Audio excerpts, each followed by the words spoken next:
高启强，我了解的最深。2000年，高启强那个时候还是一个受人欺负的鱼贩子。当年他就和他弟弟开了一个强盛小灵通店，把欺负他的人全都化地为友。你们觉得他简单吗？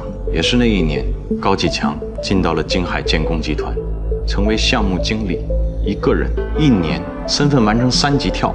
你们觉得简单吗？2004年，他变成了总经理，地位仅次于董事长陈泰。他为这个集团拉了很多大的项目，让这个集团一跃成为我们这里最大的一个建筑承包公司。江湖传言陈泰膝下无子，私下里高启强管陈泰叫老爹。你们觉得他还简单吗？京海的风浪很大，我怕风浪大，你忘了我是卖鱼的了。风浪越大，鱼越贵。这么多年过去了，你怎么才1杠2？因为一直没有抓住你。耽误你了，我给你养老送终。你是不是太心急了？觉得太慢了。你这是不打算配合？我已经很配合了。攞住你嘅禮物，躝出間房。